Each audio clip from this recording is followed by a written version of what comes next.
এই মুহূর্তে যে বড় খবর দিকে নজর রাখবো, নদিয়া থেকে সে খবর আসছে। পঞ্চায়েত অফিসে ভাঙচুর দেখতে পাচ্ছি, সেই ছবি এক্সক্লুসিভ ট্র্যাক টিভি বাংলার পর্দায়। পঞ্চায়েত সমিতিতে ভাঙচুর, তাণ্ডব, অভিযোগের তীর তৃণমূলের দিকে। অভিযোগ অস্বীকার করেছে যদিও বা তৃণমূল নেতৃত্ব। ভাঙচুরের ঘটনায় ঘটেনি দাবি বিডিওর, অথচ আমরা দেখতে পাচ্ছি সরাসরি ছবি, ভাঙচুর হচ্ছে, কিন্তু কে বা কারা করছে আমরা জানি না।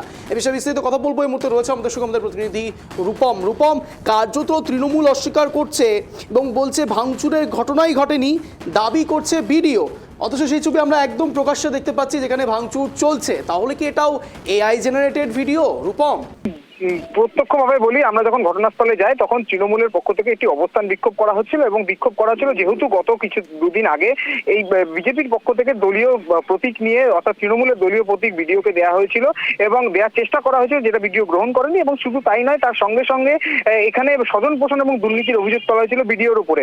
এবং তারপরে কিন্তু দীর্ঘ 2 ঘন্টা ভিডিওকে ঘিরে ধরে বিক্ষোভ দেখায় বিজেপি কর্মী সমর্থকেরা। তারই পাল্টা কিন্তু আজ তৃণমূল এই অবস্থান বিক্ষোভ শুরু করে এবং পরবর্তীতে দেখা যায় শান্তিপুর পঞ্চায়েত সমিতির সভাপতি নৃপেন মণ্ডল তিনি যখন অফিসে ঢোকেন, তার কার্যালয়ে ঢোকেন, তখনই তাকে ঘিরে বিক্ষোভ দেখাতে শুরু করে তৃণমূল কর্মী সমর্থকেরা। হাতে পতাকা নিয়ে ভেতরে যায়, চেয়ার দিয়ে ছোড়াছুড়ি করা হয়।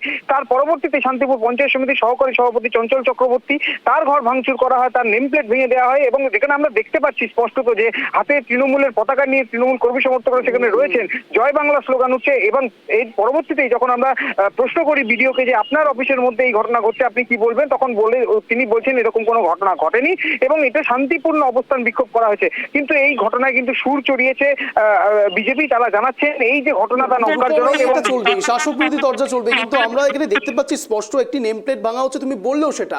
এখানে চঞ্চল চক্রবর্তী নাম দেখা যাচ্ছে, এই চঞ্চল চক্রবর্তীর পরিচয় ঠিক কি?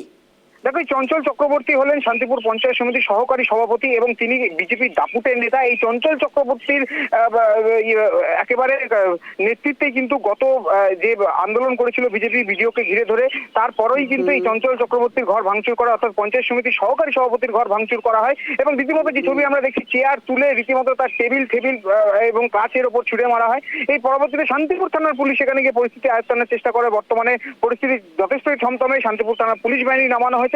কিন্তু কার্যত একটা কথা স্পষ্টত যে তৃণমূলের এই যে ঘটনা এবং তৃণমূলের দিকে যে অভিযোগ উঠছে, যে ছবি উঠে আসছে, তারপরেও কেন ভিডিও এই কথা স্বীকার করছে না, এই নিয়ে কিন্তু উঠছে এখন একাধিক প্রশ্ন আর উঠছে রাজনৈতিক চর্চা। অঞ্জন, এবং একটা বিষয় আরো ক্লিয়ার হওয়া দরকার যে দর্শকরা শুনছেন তাদের জন্য। সব থেকে বড় প্রশ্ন, তৃণমূল পঞ্চায়েত সমিতিতে গিয়ে এই ধরনের ভাঙচুর চালাচ্ছে দেখা যাচ্ছে, সেটা ভিডিও অস্বীকার করছে। প্রথম সমস্যা হচ্ছে কি নিয়ে তাদের এত ক্ষোভ বিক্ষোভ, তাদের রাগটা ঠিক কি নিয়ে? তৃণমূলের যেটা মূলত রাগ, যেহেতু 2 দিন আগেই বিজেপির পক্ষ থেকে একটি আন্দোলন করা হয়েছিল, অবস্থান বিক্ষোভ করা হয়েছিল, ধর্ণা প্রদর্শন করা হয়েছিল শান্তিপুরের ভিডিও সন্দীপ ঘোষকে ঘিরে স্বজন পোষণ এবং তৃণমূলের সঙ্গে আতাত করে কাজ করছেন সেই অভিযোগে। এবং তারপরেই এই বিজেপির কর্মী সমর্থকেরা এবং এই চঞ্চল চক্রবর্তী, অর্থাৎ পঞ্চায়েত সমিতির সহকারী সভাপতি, তারই নেতৃত্বে একটি তৃণমূলের একটি মেমেন্টো তৈরি করা হয় জোড়া ফুলের। সেই মেমেন্টো ভিডিওর হাতে তুলে দেওয়ার চেষ্টা করা হয়, কিন্তু ভিডিও সেটা নেয়নি। এবং সেক্ষেত্রে ভিডিও বলেছিলেন যে একটি দলীয় প্রতীককে অবমাননা করা হয়েছে এবং তার সঙ্গে সঙ্গে তৃণমূলও কিন্তু বলেছে তাদের দলীয় প্রতীককে অবমাননা করা হয়েছে। তারই প্রতিবাদে এবং জনসাধারণ যে সরকারি পরিষেবা সেটা ব্যাহত হয়েছে, সেই কারণেই আজকে ভিডিওকে ঘিরে যে বিক্ষোভের পাল্টা বিক্ষোভ আজকে পঞ্চায়েত সমিতির সভাপতি এবং সহসভাপতিকে ঘিরে করতে চেয়েছিল তৃণমূল, সেখানেই কিন্তু এই ভাঙচুরের ঘটনা। এবং এই ভাঙচুরের ঘটনা রীতিমতো প্রকাশ্যে আসতেই একেবারে শুরু হয়েছে রাজনৈতিক চর্চা। অঞ্জন, রূপম, ভিডিও কি এই ফুটেজগুলো দেখেছেন? তিনি কি আদৌ দেখে কথা বলছেন নাকি না দেখেই বলে দিচ্ছেন যে এখানে ভাঙচুর হয়নি? অঞ্জন, তোমাকে জানিয়ে রাখি, যখন ঘটনা ঘটে তখন ভিডিও নিজে তার ঘরে উপস্থিত ছিলেন। তারপরেই কিন্তু তার কাছে জিজ্ঞেস করা হয়েছে, তখন তিনি জানিয়েছিলেন রাজনৈতিক কর্মকাণ্ড, রাজনৈতিক কাজকর্ম চলছে এখানে। এখনো পর্যন্ত তিনি প্রথমে বক্তব্য দিতে চাননি। তার পরবর্তীতে তাকে একাধিকবার আবেদন করা হলে তিনি জানান এবং তখনই কিন্তু তিনি জানিয়েছেন শান্তিপূর্ণভাবে অবস্থান বিক্ষোভ করা হয়েছে এবং কোনো রকম ঝুট ঝামেলা ঘটেনি।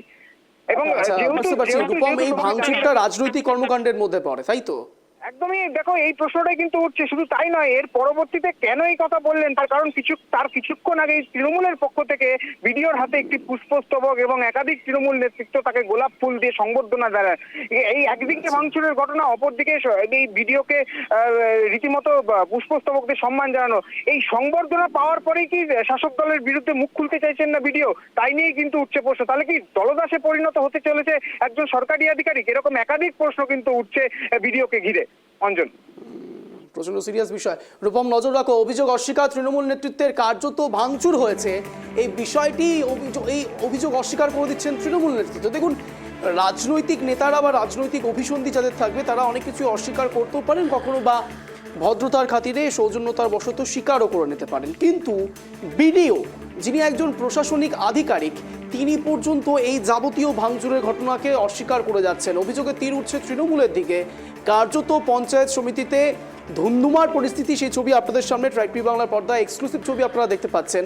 চঞ্চল চক্রবর্তী, তার নেম প্লেট ভাঙা হচ্ছে এবং কার্যত অনেক তৃণমূল সমর্থক একসঙ্গে জমায়েত হয়েছেন এবং একসঙ্গে তারা এই কর্মকাণ্ড চালাচ্ছেন। যদিও বা রাজনৈতিক কর্মকাণ্ড চলছে এমনটা বলছেন বিডিও, তাহলে হয়তো এই ভাঙচুরটা আদৌ রাজনৈতিক কর্মকাণ্ডের আন্ডারে পড়তে শুরু করেছে 26-এর নির্বাচনের আগে। এখন দেখার তৃণমূল নেতৃত্ব পরবর্তীকালে আর কি স্টেটমেন্ট দেন এবং বিডিওই বা কি বলেন, নজর থাকছে।